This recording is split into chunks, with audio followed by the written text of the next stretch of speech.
أمسية طيبة للجميع مشاهدينا الكرام، وأهلا بكم إلى هذا اللقاء. مصلحة الأرصاد الجوية تحذر من هبوب رياح قوية خلال نهار الغد بحول الله، ستخص الواجهة الساحلية، قد تصل سرعة 80 كم في الساعة، مع أجواء غائمة على السواحل وكذلك المرتفعات، بينما أجواء مشمسة على الجنوب. درجة الحرارة خلال ليلة اليوم خاصة صبيحة الغد تصل لغاية درجتين دون الصفر على باتنا والبيض، 10 درجات على العاصمة، درجة الصفر على الجلفة، 4 درجات على بشار، كذلك ولاية إليزي، جانات وتمنرست، 12 درجة على أقصى الجنوب.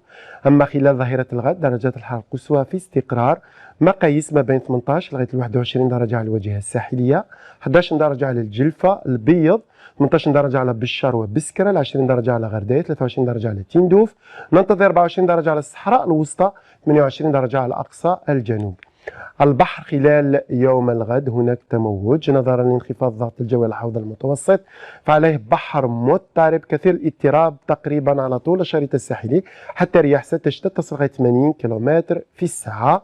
خلال يوم الثلاثاء ان شاء الله بعض الامطار ستخص الواجهه الغربيه والوسطى على السواحل وكذلك المرتفعات، تواصل لهبوب الرياح القويه على الواجهه الشماليه، اجواء مشمسه على المناطق الشرقيه وكذلك المناطق الجنوبيه. درجات الحراره في استقرار.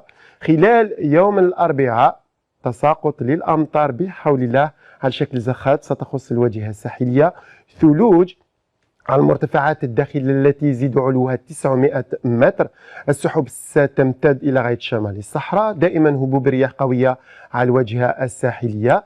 خلال يوم الخميس بحول الله طقس بارد تقريبا على طول أقول على كافة المناطق الشمالية خاصة المرتفعات والهضاب، مع تساقط للثلوج على المرتفعات الداخلية، كذلك أمطار على شكل زخات رعدية ستخص الواجهة الساحلية، أجواء غائمة على شمال الصحراء ومستقرة على الصحراء الوسطى إلى غاية أقصى الجنوب.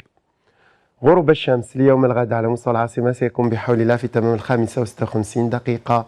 أشكركم على المتابعة، أمسية طيبة للجميع، في أمان الله.